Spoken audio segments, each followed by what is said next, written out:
फिर आता है अमेरिका का revolution. George Washington, Benjamin Franklin और हजारों लोग ब्रिटिश एम्पायर को चैलेंज कर देते हैं। ये वही हिस्टोरिक मीटिंग थी जिसमें जॉर्ज वॉशिंगटन, जो उस समय के वहाँ के लीडर थे, जेम्स मैडिसन, इनको बाद में फादर ऑफ कॉन्स्टिट्यूशन कहा गया, अलेक्जेंडर हैमिल्टन और बेंजामिन फ्रैंकलिन शामिल होते हैं। और फिर आता है साल 1803 जिसमें अमेरिका फ्रांस से लुजियाना खरीद लेता है। ये लड़ाई 4 साल तक चलती है जिसमें 6 लाख से ज़्यादा मौतें होती हैं। उसमें वॉल स्ट्रीट क्रैश हो जाता है, स्टॉक प्राइसेस क्रैश हो जाते हैं जिससे लोग बैंकरप्ट हो जाते हैं, बैंक्स फेल हो जाते हैं, लोगों की सेविंग्स चली जाती हैं। इसका इम्पैक्ट ये पड़ता है कि यूएस कांग्रेस जर्मनी और जापान के अगेंस्ट वॉर डिक्लेयर कर देता है। अमेरिका ऑफिशियली वर्ल्ड वॉर 2 में एंटर हो जाता है। आज हम जिस अमेरिका को सुपर पावर कहते हैं, आखिर उसका इतिहास क्या रहा है, वो कैसे एक सुपर पावर बना, चलिए इसको थोड़ा जानने की कोशिश करते हैं। 16वीं शताब्दी के अंतिम समय में नॉर्थ अमेरिका के ईस्ट कोस्ट पर यूरोपियन कॉलोनीज बसने लगती है। ब्रिटेन यहाँ रूल करता है, टैक्स लगाता है और डिसीजन लंदन से आता है। फिर आता है अमेरिका का रिवॉल्यूशन 1776 में। जॉर्ज वॉशिंगटन, बेंजामिन फ्रैंकलिन और हजारों लोग ब्रिटिश एम्पायर को चैलेंज कर देते हैं और एक नारा देते हैं, नो टैक्सेशन विदाउट रिप्रेजेंटेशन। इस नारे के साथ ये लड़ाई 7 सालों तक चलती है और ईयर 1783 में अमेरिका फाइनली आज़ाद हो जाता है। ट्रीटी ऑफ पेरिस पर साइन होता है जिसके बाद ब्रिटेन अमेरिका को आज़ाद मान लेता है।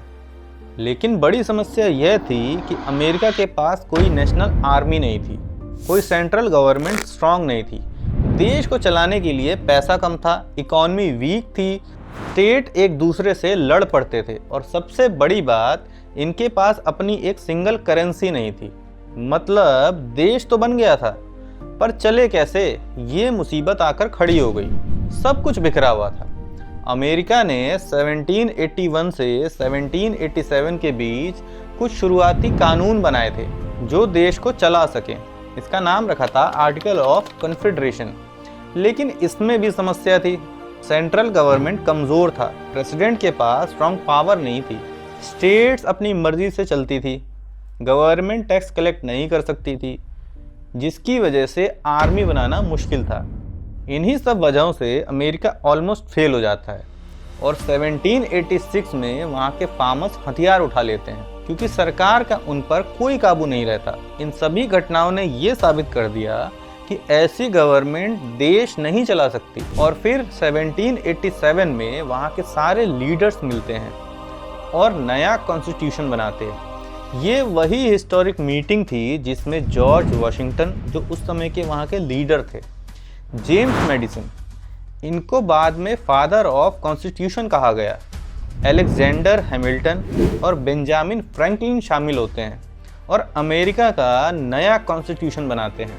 ईयर 1789 में कॉन्स्टिट्यूशन लागू हो जाता है। जॉर्ज वॉशिंगटन पहले प्रेसिडेंट चुने जाते हैं। प्रेसिडेंट बनने के बाद वो वहाँ कई रूल्स बनाते हैं जिसमें वो नेशनल बैंक बनाते हैं, फर्स्ट ट्रेजरी सिस्टम बना जिसे अलेक्जेंडर हैमिल्टन ने बनाया, आर्मी ऑर्गेनाइज होती है, टैक्स सिस्टम सेट होते हैं और अमेरिका की कैपिटल सिटी तय होती है, वॉशिंगटन डीसी। अमेरिका का सुपर पावर बनने में सबसे बड़ा हाथ था अलेक्जेंडर हैमिल्टन का। अगर वो नहीं होते तो शायद अमेरिका सुपर पावर कभी ना बन पाता। उन्होंने अमेरिका की इकॉनमी को मजबूत किया, उन्होंने नेशनल बैंक बनाया, फेडरल टैक्सेस लागू किए, इंडस्ट्रियल डेवलपमेंट शुरू की, डॉलर को स्ट्रॉन्ग करेंसी बनाई। उन्होंने अमेरिका को एक नारा दिया, if America wants power it must build industry. और ये बात बाद में जाकर 100% सच साबित होती है। और फिर आता है साल 1803 जिसमें अमेरिका फ्रांस से लुजियाना खरीद लेता है। एक ही डील में देश ऑलमोस्ट डबल हो जाता है। इसके बाद अमेरिका ने वेस्ट की ओर तेजी से बसना शुरू किया, खेती, माइनिंग, रेल रोड और नए स्टेट बनाने शुरू किए। अमेरिका को रिसोर्सेज, पॉपुलेशन और स्पीड मिल गई थी। नेशन अब हंग्री हो चुका था ग्रोथ के लिए, पावर के लिए। इसी को वेस्टवर्ड एक्सपेंशन कहा गया।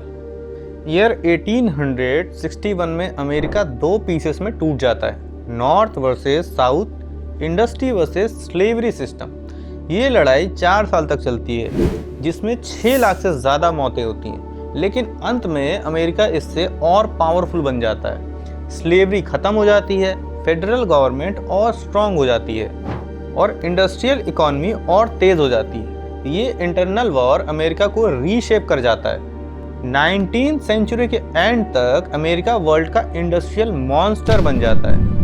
कार्नीज स्टील एम्पायर खड़ा करते हैं, रॉकफेलर ऑयल एम्पायर बनाते हैं, थॉमस एडिसन इलेक्ट्रिसिटी और Henry Ford mass production revolution लाते हैं। फैक्ट्रीज दिन रात चलती रहती हैं और शहरों का ग्रोथ बढ़ता चला जाता है। अमेरिका सिर्फ फैक्ट्रीज नहीं बनाता, वो पूरे सिस्टम को मॉडर्नाइज कर देता है। प्रोडक्टिविटी, इंजीनियरिंग, मास मैन्युफैक्चरिंग सब अमेरिका को यूरोप से आगे ले जाते हैं। फिर आता है साल 1914, जिसमें वर्ल्ड वॉर फर्स्ट शुरू हो जाता है, जिसमें अमेरिका न्यूट्रल रहता है, लेकिन जर्मनी अटलांटिक ओशियन में अमेरिकन मर्चेंट शिप को टॉर्पीडो कर देता है, जिसमें 128 अमेरिकन मारे जाते हैं। जर्मनी मैक्सिको को एक मैसेज भेजता है और कहता है अमेरिका पर वॉर करो, हम तुम्हें टेक्सास, एरिजोना, न्यू मैक्सिको लौटा देंगे। ये सुनकर अमेरिका भड़क जाता है और 1917 में वॉर में शामिल हो जाता है। अमेरिका यूरोप में 20 लाख सोल्जर, बड़ी मात्रा में खाना, हथियार, पैसा और शिप्स भेजता है। जर्मनी की फोर्सेस अमेरिका की फ्रेश आर्मी को रोक पाने में नाकामयाब हो जाती हैं और 1918 में वॉर खत्म हो जाती है। वर्ल्ड वॉर फर्स्ट के बाद यूएस दुनिया की सबसे बड़ी इकोनॉमिक पावर बन जाता है। यूएस ग्लोबल पॉलिटिक्स में एंटर करता है, यूएस डॉलर पावरफुल बनता है और अमेरिका को पहली बार वर्ल्ड पावर कहा जाता है। यहाँ होता है अमेरिका का पहला ग्लोबल राइज। 1920s में अमेरिका में सब कुछ फास्ट, फ्लैशी और फन था। सिटीज़ ग्रो कर रही थी, टेक्नोलॉजी और इंडस्ट्री बूम पे थी, स्टॉक मार्केट बूम पे था। इसे रोरिंग 20s कहा गया। ये अमेरिका में वेल्थ और ऑप्टिमिज्म का गोल्डन टाइम था। लेकिन फिर आता है अक्टूबर 1929, उसमें वॉल स्ट्रीट क्रैश हो जाता है, स्टॉक प्राइसेस क्रैश हो जाते हैं, जिससे लोग बैंकरप्ट हो जाते हैं, बैंक्स फेल हो जाते हैं, लोगों की सेविंग्स चली जाती हैं, बिजनेसेस बंद हो जाते हैं, मिलियंस ऑफ लोग अनएम्प्लॉयड हो जाते हैं, गरीबी और भुखमरी फैलने लगती है, इकॉनमी सडनली कोलैप्स हो जाती है और अमेरिका लगभग अगले 10 साल तक इससे स्ट्रगल करता रहता है।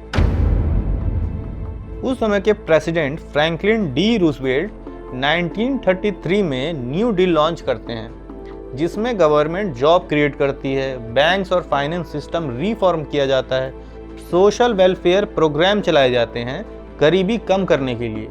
इन सब से अमेरिका धीरे धीरे इकॉनमी को रिकवर करने लगता है और अगले डिकेड्स तक वर्ल्ड पावर बनने का उसका रास्ता साफ हो जाता है। फिर 1939 में वर्ल्ड वॉर 2 शुरू हो जाता है। यूरोप में जर्मनी पोलैंड पर आक्रमण कर देता है, जिसके बाद ब्रिटेन और फ्रांस मिलकर जर्मनी के अगेंस्ट वॉर डिक्लेयर कर देते हैं। इसके बाद वर्ल्ड वॉर 2 ऑफिशियली स्टार्ट हो जाता है। अमेरिका शुरू में तो न्यूट्रल रहता है, we will stay out of European conflict, लेकिन अमेरिका सीक्रेटली एलीज को फाइनेंशियली और मिलिट्री सपोर्ट देना स्टार्ट कर देता है। 7 दिसंबर 1941 को Japan Pearl Harbor naval base, जो हवाई में है, इस पर सरप्राइज अटैक कर देता है, जिससे अमेरिका के 2400 से ज़्यादा सोल्जर्स और सिविलियन मारे जाते हैं। यूएस पैसिफिक फ्लीट को मेजर डैमेज पहुंचता है। इसका इम्पैक्ट ये पड़ता है कि यूएस कांग्रेस जर्मनी और जापान के अगेंस्ट वॉर डिक्लेयर कर देता है। अमेरिका ऑफिशियली वर्ल्ड वॉर 2 में एंटर हो जाता है। ये टर्निंग पॉइंट था अमेरिका का। ये फर्स्ट स्टेप था उसके सुपर पावर बनने का। US industry full war mode में चली जाती है। वेपन्स, टैंक्स, एयरप्लेन, शिप का प्रोडक्शन तेजी से स्टार्ट हो जाता है। अमेरिका एलीज का बैकबोन बन जाता है। एलीज धीरे धीरे जर्मनी को पीछे धकेल देते हैं। अप्रैल 1945 में बर्लिन पर सोवियत फोर्सेस कब्जा कर लेता है। 30 अप्रैल 1945 को एडोल्फ हिटलर सुसाइड कर लेता है, जिसके बाद उसकी सेना टूट जाती है और 8 मई 1945 को जर्मनी ऑफिशियली सरेंडर कर देता है। लेकिन जापान वो युद्ध जारी रखता है। उसके बाद अमेरिका 6 अगस्त 1945 को हिरोशिमा और 9 अगस्त 1945 को नागासाकी पर एटॉमिक बॉम्ब गिरा देता है। उसके बाद 15 अगस्त 1945 को जापान भी सरेंडर कर देता है। 1945 तक अमेरिका वर्ल्ड की biggest economy, most advance military और न्यूक्लियर पावर बन जाता है। सेकेंड वर्ल्ड वॉर के बाद दुनिया दो हिस्सों में बढ़ जाती है, एक तरफ अमेरिका, दूसरी तरफ सोवियत यूनियन। दोनों के बीच टेंशन बढ़ रही थी। Military power, nuclear weapons, technology, इन सब में दोनों में होड़ लगी थी आगे निकलने की। और फिर ये जंग एक नए बैटलफील्ड में घुस जाती है, स्पेस। और फिर शुरू होता है कोल्ड वॉर। 1949 में नाटो बनता है। अमेरिका यूरोप को मार्शल प्लान से रीबिल्ड करता है, इकोनॉमी ग्रो होती है, एलिज नेटवर्क स्ट्रांग होता है। 4 अक्टूबर 1957 को यूएसएसआर दुनिया को एक झटका देता है। वो पहला artificial satellite Sputnik first launch कर देता है।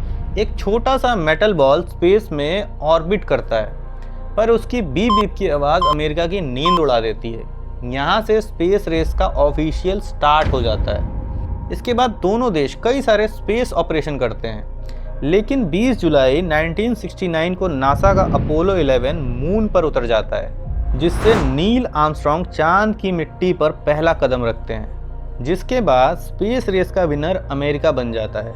1991 में यूएसएसआर टूट जाता है, जिसके साथ ही ये स्पेस रेस में ख़त्म हो जाती है। 90s के बाद अमेरिका का असली वेपन बनता है टेक्नोलॉजी। सिलिकॉन वैली एक्सप्लोड करती है, जिसके बाद Microsoft, Apple, Google, Facebook, internet का जन्म होता है। आज वर्ल्ड का ज़्यादातर software, AI research, social media, digital economy America से आता है। अमेरिका के पास आज लगभग 800 से ज़्यादा मिलिट्री बेस हैं, 11 एयरक्राफ्ट कैरियर ग्रुप्स हैं। उसके पास वर्ल्ड्स मोस्ट पावरफुल नेवी है, मोस्ट एडवांस एयरफोर्स है और सबसे बड़ा इंटेलिजेंस नेटवर्क है। उसका डॉलर वर्ल्ड करेंसी है। नाटो वर्ल्ड स्ट्रॉन्गेस्ट एलियंस है। आज के समय में अमेरिका सिर्फ एक कंट्री नहीं है, एक ग्लोबल सिस्टम है, इकॉनमी से, टेक्नोलॉजी से, मिलिट्री से, एलियंस से और विजन से।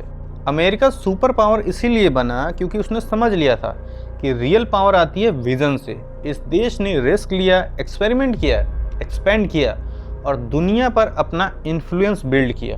कभी अच्छा कभी गलत, लेकिन अनडिनाइबल आज भी दुनिया के एक बड़ा हिस्सा अमेरिका के डिसीजन से प्रभावित होता है।